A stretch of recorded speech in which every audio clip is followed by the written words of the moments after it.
বন্দ্যোপাধ্যায় জিন্দাবাদ, যুব নেতা শুভেন্দু অধিকারী জিন্দাবাদ। নমস্কার। অভিষেক বন্দ্যোপাধ্যায় জিন্দাবাদ।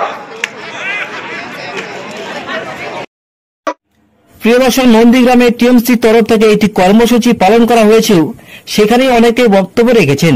তাদের মধ্যে একজন বড় নেতা ওই এলাকার, যিনি 2021 সালের নির্বাচনে তৃণমূলের হয়ে অনেক খেলেছেন, কিন্তু অবশেষে বিরোধী দলনেতার কাছে তিনি পরাজিত হয়েছেন। তিনি হলেন তৃণমূলের মহাদেব পাক। উনি আজকে তৃণমূলের সভায় বক্তব্য শেষ করার সময় মমতা ব্যানার্জি জিন্দাবাদ, তারপরেই যুবনেতা শুভেন্দু অধিকারী জিন্দাবাদ বলেছেন। একথা শোনা মাত্রই পাশ থেকে হয়তো কেউ একজন বলেছেন, আপনি ভুল মানুষের নাম বলছেন।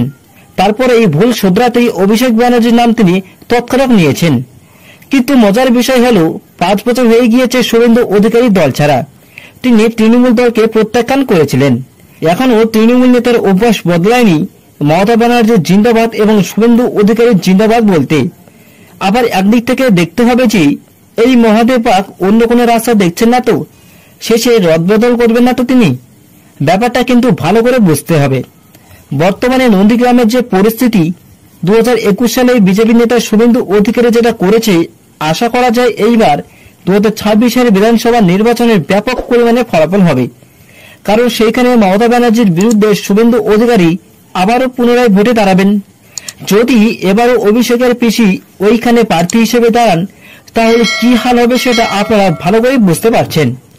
2021 সালে যে অন্যরকম পরিস্থিতি ছিল, সাংগঠনিকভাবে তৃণমূল অনেক শক্তিশালী এবং পঞ্চায়েত বলে বিজেপির কিন্তু কিচ্ছু ছিল না। কিন্তু বর্তমানে 2 ব্লকের পঞ্চায়েতকে রয়েছেন, নতুন করে বলার আর কিচ্ছু নেই।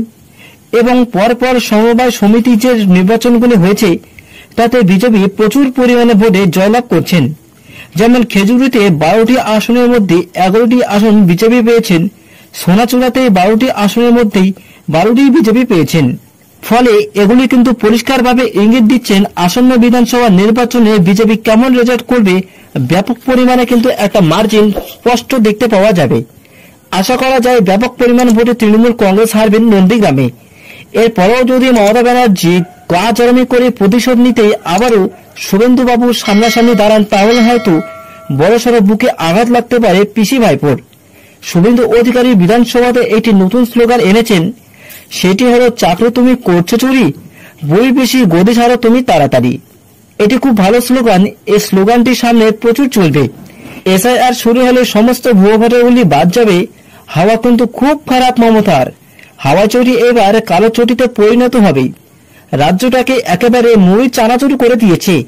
যোগ্য যুবকরা হাতে ঝালমুড়ি আর চপ ঘুগনির দোকান দেওয়ার জন্যই পড়াশোনা করেছে, আর অযোগ্যরা টাকার বিনিময়ে এসি ঘরে মাস্টারি করবেন।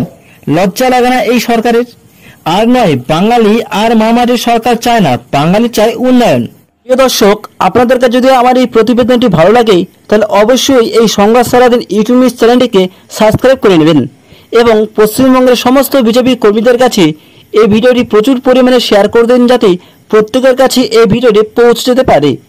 এবং রাজ্যের সমস্ত খবর প্রতিদিন টাটকা দেখতেই আমার এই চ্যানেলটিকে অবশ্যই সাবস্ক্রাইব করবেন। প্রিয় দর্শক, দেখা হচ্ছে আপনাদের সঙ্গে পরবর্তী খবরে। ততক্ষণে নজর রাখুন, দেখতে থাকুন এই সংবাদ সারাদিন ইউটিউব নিউজ চ্যানেল। ধন্যবাদ আপনাদের সবাইকে।